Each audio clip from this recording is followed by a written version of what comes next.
Hello, my curious cats, and welcome to episode 10 of the Psychology podcast, the podcast for all the info on psychology's most questionable history. I'm your host, Leslie Lopez, PhD student and psychology nerd. Okay, wow, I cannot believe that we just made it to episode 10. This is completely insane, okay? And I just want to thank every single one of you curious cats for tuning in every single week. And if you're new here, welcome. Okay, this is a safe space for everybody. Everybody's welcome because let's be honest, we're all mad here, okay? And I just want to say one more thing, okay? This is episode 10 and this is season 1, episode 10, season 1, and just letting you know, season 2 will be coming up after this very episode, so I'm very, very much looking forward to it. It's going to be a little different from season 1, so stay tuned. So I wanted to kick off episode 10 with just a little fun facts, get to know me kind of thing, just so you guys have a feel of who I am. So as many of you know, I have multiple degrees in psychology, including a bachelor's in general psychology, a master's in forensic psychology, and I am currently a PhD student earning my doctorate in cognitive institutional psychology. Well, fun fact, psychology wasn't even my top choice career path until about 5 months ago. Yeah, for the longest time, my top choice career path was always criminal defense attorney. It was what I was drawn to at the time. I really thought that's what I really wanted. And my mom, she's a criminal defense attorney back in the motherland. So I guess I just kind of dove into that. But for some reason, things happen, okay? About 3 years ago, I really started to bust my ass off to try and get into law school, okay? I decided to get my master's thinking that would boost my resume. And so I did that for 2 years. And then I studied for the LSAT for over a year. And then I paid a gracious amount of money to have my essays and my resume fine-tuned. And don't even get me started on the application fees. But in the end, honestly, it was all worth it. Because I did, in fact, get accepted into every single law school that I applied to. And you know what I did with all those acceptance letters? I denied every single one of them. Yeah. For some reason, I guess it was just in my heart kind of thing. As I started receiving those acceptance letters one by one, I felt nothing. Not even when I got an acceptance letter to my top choice law school at the time. I just sat there looking at the email that said the giant word, congratulations at the top. And I felt nothing. So I took some time to really reflect on myself, what I wanted, what I saw myself doing, and what I was really passionate about. It took about 3 days, but I quickly realized that my heart was really with psychology, specifically behavioral and forensic psychology. So given that I already had my master's and an exceptional resume in my back pocket, the application and the interview process was pretty smooth sailing, and before I knew it, I was accepted into my top choice program and starting my PhD journey in January of 2024. I really believe that this is, who I am and what I'm meant to be doing, and this podcast is really just a way to share my fun psychology knowledge for fun and not just for academic research. I mean, don't get me wrong, I'm a true crime junkie at heart. So, I have a bachelor's in criminal justice. Yes, I double majored. So, that's why I'm choosing criminal forensic psychologist because it's a hybrid of two. It's me. It truly is me. So, with that, I'd like to enter into this week's episode. This week, we're focusing on one specific person who is often overlooked in both the psychology and the criminal field, but is actually responsible for influencing trauma on a number of people, including 2 very well-known individuals, Hitler and Ted Kaczynski, aka the Unabomber. So, if you're a little bit insane in the membrane like me, get cozy tozy and let's jump into it.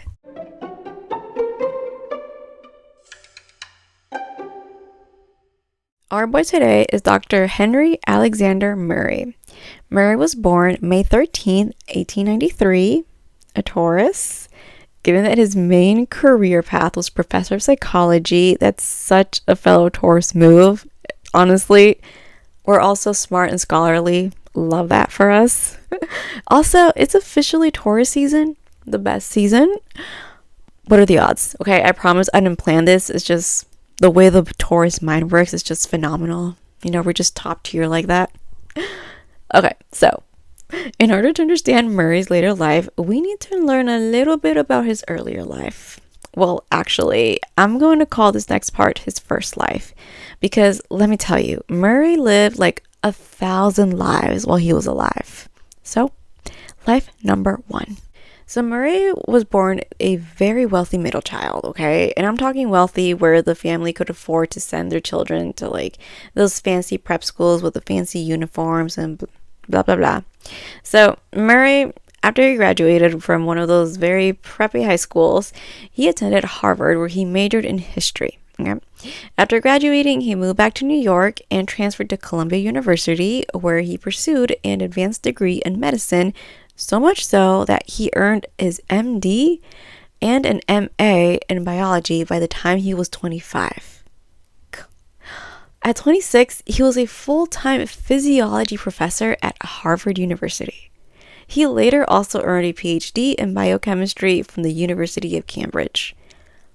Okay, talk about an overachiever, okay? Honestly, love that for him. We love an educated king over here. All right, on to life number 2. Let's back up a little and just forget about his academic life for just a little bit. Because when he was 23, he married his first wife, a lovely, intelligent queen by the name of Josephine. However, after 7 years of marriage, he fell in love with another woman, a woman by the name of Christine. However, he claims to still have loved Josephine, and he did not want to separate because he still loved her. Typical man. So Murray saw this conflict of lovers as like a turning point in his life.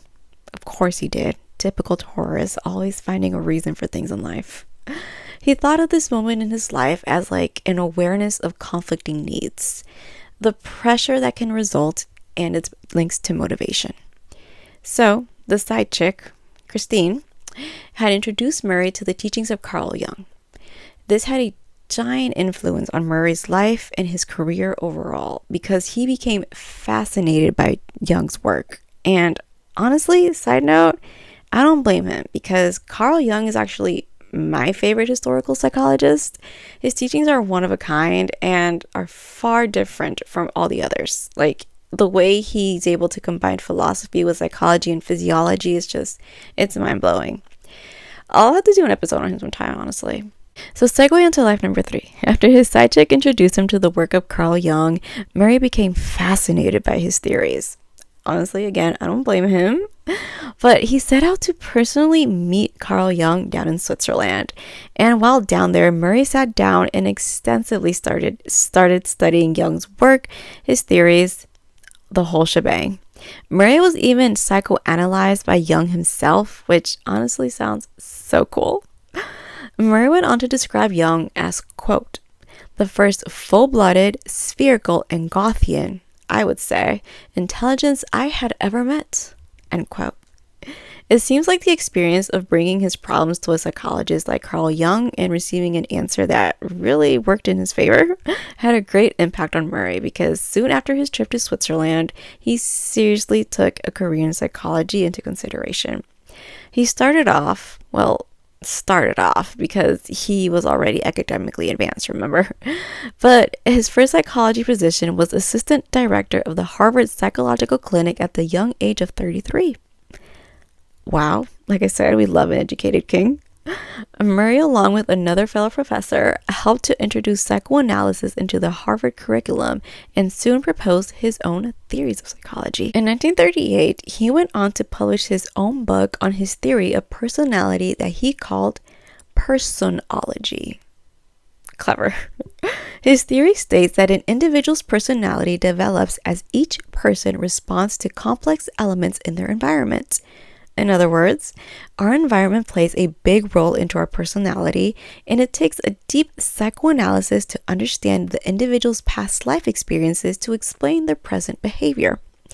Although it's a little controversial today, his personological system theory has been used as an approach for multiple disciplines, including philosophy, humanism, and even biological chemistry. 10 years later, Murray went from assistant director to full-on director of psychology for the Harvard Psychological Clinic. Let's welcome to the stage life number 4. In 1939, Murray left Harvard to work as lieutenant colonel in World War II. He was in charge of assisting the Office of Strategic Services in the selection of secret agents at the OSS during World War II. Like, okay, Mr. WWII, he went from Harvard professor to secret agent in a world war. Like, that's pretty dope. One of Murray's most famous contributions to the OSS was helping to complete the analysis of the personality of Adolf Hitler. Essentially, it was a profiling report on Hitler by Murray and a number of other professional and well-versed psychologists. This Hitler profiling study was groundbreaking, to say the least, in the field of psychology, because this was like the pioneer of criminal profiling. Do you understand how big this is in the field of psychology, criminology, forensics, and the legal field? Like, sure, Lombroso is the father of criminal profiling from as early as the late 1800s, but it wasn't seen as such a large scale as it was now with Murray and the rest of the team. Like, this was huge back then, and it still is today, really. Murray and the team, they were able to correctly predict that Hitler would choose to unalive himself if defeat from Germany was near. They were able to predict that before it even happened. Like, absolutely groundbreaking. That's enough on Hitler for now. Let's move on to life number 5, shall we? So in 1947, Murray returned to Harvard as a chief researcher, where he lectured and, alongside other great psychologists, established what is now called the Psychological Clinic Annex, which essentially is this like laboratory in which professors and psychologists who worked in the Department of Social Sciences at Harvard could conduct research on human subjects. Which, by the sounds of that, you could imagine our story is about to take a bit of a darker turn. So from 1959 to 1962, Murray himself was responsible for unethical experiments on the Harvard campus. His most infamous one to date aimed to measure individuals' responses to extreme stress. Murray took a pool of 22 Harvard undergraduates as his subjects and submitted them to what Murray himself called vehement, sweeping, and personally abusive attacks. Okay. The abusive attacks were specifically scripted to target the students' egos, ideas, and beliefs, so to cause high levels of distress and stress. The subjects were told to write personal essays detailing their personal philosophical beliefs and aspirations. The essays were then given to a researcher who belittled the subjects to their faces about everything they had written, all while this was being videotaped. Electrodes were placed on the subjects' bodies to be monitored while their physical reactions were taking place. Okay, needless to say, the subjects were pissed at the researchers and the confrontations going on. Okay, the icing on the cake was that Murray would record these abusive sessions, and after verbally and emotionally abusing the students, he would show the students the recordings of the reactions to the abuse on repeat. This was a weekly task that went on for 3 years, for a total of about 200 hours of verbal and emotional abuse on these college students. Which, honestly, yes, well, this was completely unethical, but also he could not have chosen a better subject pool, because do you know how annoying people who attend Harvard are? Like, there's no doubt in my mind that there's no doubt that they were all male, that all of these males' egos just plummeted, and they were not having it. Love gold and gold and gold. As I've gotten older, one thing I find myself saying a lot more often is, wow, what a small world. And that's because it is a small world. Among the 22 subjects of his stress experiment was 17-year-old Ted Kaczynski. At the time, Kaczynski was an undergraduate student and majoring in mathematics. His friends and classmates described him as an intelligent but socially awkward guy. Aren't they all? But okay, he was a math genius, okay? Like, he got accepted into Harvard when he was only 15 and left for school on a full ride scholarship at just 16. Like, the kid didn't even have his license yet. But okay, his sophomore year at Harvard, Kaczynski was a student at Murray's. He applied to participate in his stress study and was found competent enough to participate. I'm sure we're all familiar with Kaczynski's story, but a small recap. Kaczynski went on a 17-year bombing spree that killed 3 and wounded 23 in an attempt to somehow bring about a, quote, revolution against the industrial system. Kaczynski wasn't exactly mentally stable, as court and forensic records have shown. I mean, sure, the man was a genius, earning advanced mathematical degrees from Harvard and the University of Michigan. He then even went on to be an assistant professor at UC Berkeley. Like, come on, man. But the dude also quit his job at Berkeley to live in an abandoned cabin in the woods in the middle of nowhere, Montana. So, just a little bit bent. In 1998, when Kaczynski was tried in criminal court, his defense team wanted to plead insanity because, well, you know, but Kaczynski hated the idea of people seeing him as mentally ill, so he tried to fire his defense team, and when that didn't work, he tried to hang himself. Completely sane, right? Eventually, he did plead guilty to all charges. But the thing is, when his defense team was writing up his insanity defense, they were going to use Kaczynski's participation in Murray's stress experiment as evidence that that experiment played a role in Kaczynski's mental problems later in life that eventually led him to do what he did. Because the thing is, Kaczynski was only a teenager when he was accepted into Harvard and still a teenager when he took part in Murray's stress experiment. The parts of the brain that control our stress hormones are the amygdala, the hippocampus, and the prefrontal cortex. The amygdala and the hippocampus are fully formed at birth. However, the prefrontal cortex does not fully develop until about 25. Given that the prefrontal cortex is also the area of the brain responsible for our logical thinking and decision making, the stressful experiment could definitely have an impact on the cortex's development, including the loss of spines and dendrites, which can impair its cognitive functions. There's a number of people out there that don't fully believe that Murray's stress experiment played as big a role on Kaczynski's actions later in life. Many believe that Kaczynski, he was just born bent and that it just took some time for him to grow into it, if you will. It really is a complicated theory if you think about it. I mean, in fact, there's a whole book dedicated to just Murray's connection to the Unabomber and the theories that follow. It's called Harvard and the Unabomber, The Education of an American Terrorist by Austin Chase. I've never read it, but if you're into that, give it a read and let me know how it goes. What are your thoughts on this, though? Like, it is kind of hitting on the argument of whether someone can just be born evil, you know? I mean, I don't think Kaczynski was born evil. Like, I think he was born bent, but not evil.